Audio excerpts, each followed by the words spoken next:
Olá, professor. Chamo Robson Marques, que estou para dar continuidade ao pré-projeto número 2, da disciplina de transferência de calor, no qual se trata de uma análise analítica de um trocador de calor e é um refrigerador residencial. Primeiramente, falar um pouco sobre o equipamento a ser utilizado. Esse relatório apresentará todos os dados encontrados e considerados relevantes do trocador de calor escolhido. No caso, é um condensador de uma geladeira Electrolux, modelo DW42X, que esta é para fazer parte da avaliação do pré-projeto. No caso, temos primeiramente a fotoselfie do equipamento, compressor e uma imagem ilustrativa do equipamento a ser analisado. Primeiramente, a gente vai abordar um pouco sobre as correções do projeto anterior, no qual houve alterações em alguns resultados. Vai haver alteração no resultado, no caso, pois houve o acréscimo das áreas das aletas, no qual não foi utilizado no projeto anterior, nessas formas especificamente. No caso, houve aumento no U global e diminuição de resistências. No caso, o R equivalente obtido foi 16,23 kelvins por watts e o nosso U global foi 145,16 watts por metro quadrado Kelvin. Falando do projeto em si, primeiramente a gente vai abordar a resistência térmica do conjunto de aletas. No caso, a metodologia utilizada anteriormente para o cálculo de transferência de calor no conjunto de aletas só é adequada se a aleta, quando comparada ao seu comprimento, é fino o suficiente para ser considerada uma transferência unidimensional. Só que, pelo contrário, no nosso processo de análise, a gente vai considerar sendo ela bidimensional, o que torna um pouco mais complicado, mais complexo de analisar. Nesse caso, a gente tem uma complicação de conseguir uma solução analítica, sendo utilizado então algumas soluções numéricas, em conjunto com observações empíricas para facilitar alguns cálculos. Primeiro ponto é achar o fator de forma utilizado. Nesse caso, a gente utiliza o caso 10 do livro Encropera, no qual a gente vai ter o fator de forma sendo igual a 2D, nosso S vai ser igual a 2D, como é representado na figura aqui acima, onde o S representa o fator de forma, como eu falei, e depende da solução da equação, da difusão do calor do problema estudado. No caso, o nosso S vai ser igual a 2D e vai ser encontrado a resistência de condução 2D sendo 1 sobre SK, no qual o nosso valor obtido será 833 vezes 10 a menos 3 Kelvin por watts.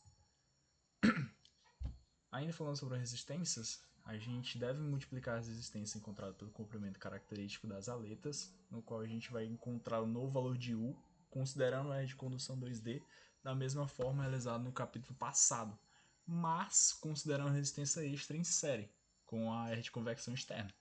Refazendo os cálculos, a gente vai chegar no valor de R equivalente sendo 25,83 vezes 10 a menos 3 kelvins por watts. No caso, a imagem acima reflete como se trata no circuito, digamos assim, a nossa distribuição de resistências. No caso, é R de convecção interna, R de condução, ambos em série. E esse esquemático aqui em paralelo se trata de, primeiramente, R de condução 2D em série com a convecção externa, sendo ambas em paralelo com R de radiação. No caso, como podemos observar, o valor para resistência do conjunto de aletas chegou bem próximo do que foi estimado anteriormente. Nesse caso, a gente pode calcular o valor do coeficiente global de transferência de calor, sendo ele U igual a 1 sobre a resistência equivalente vezes a área externa, o qual a gente vai obter 215 aproximadamente watts por metro quadrado Kelvin. Número de Biot. A gente vai estimar o tempo necessário em que a tubulação e as aletas atingem a temperatura de condensação, no qual a gente irá partir da temperatura ambiente. Primeiramente, a gente pode considerar o processo ao longo do tubo, sendo ele em temperatura uniforme. E a gente vai encontrar, a partir do método da capacitância, o método de número de Biot.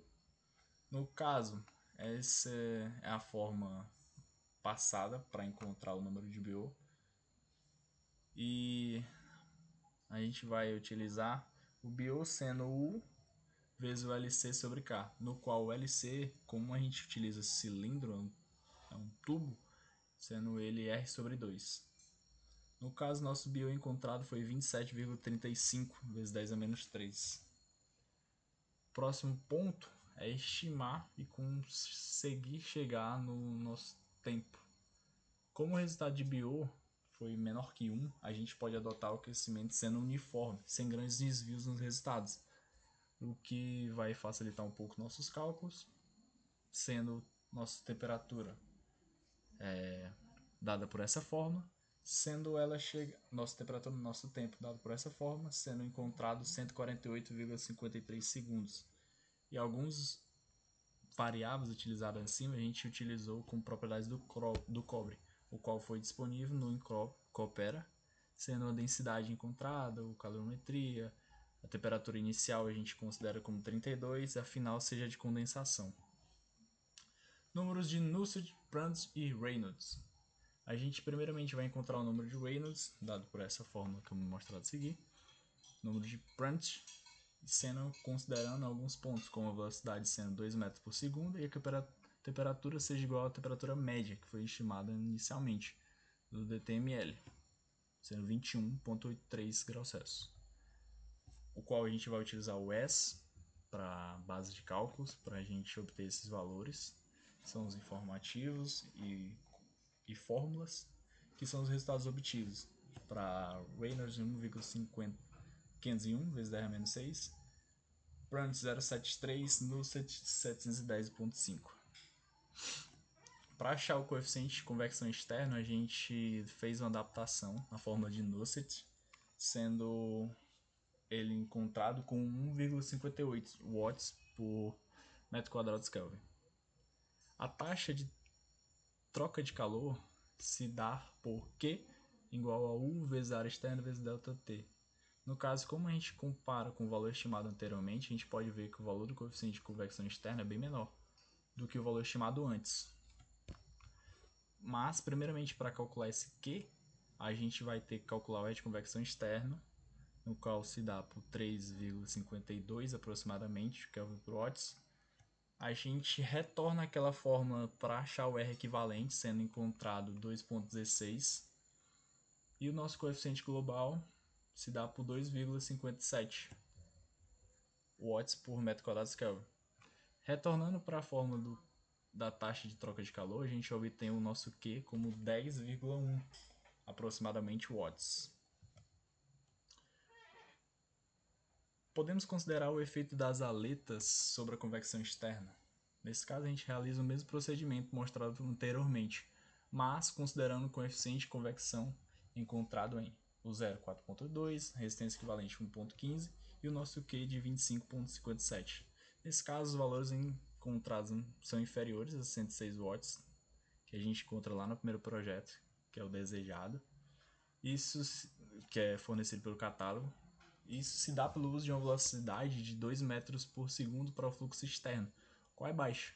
E pelo cálculo de Nusselt e pela expressão referente a uma placa plana que a gente obtém esse dado, esse formato de cálculo, ao invés de utilizarmos serpentinas, a gente considera uma placa plana, o que diminui consideravelmente o valor de H. Então é isso, obrigado pela atenção.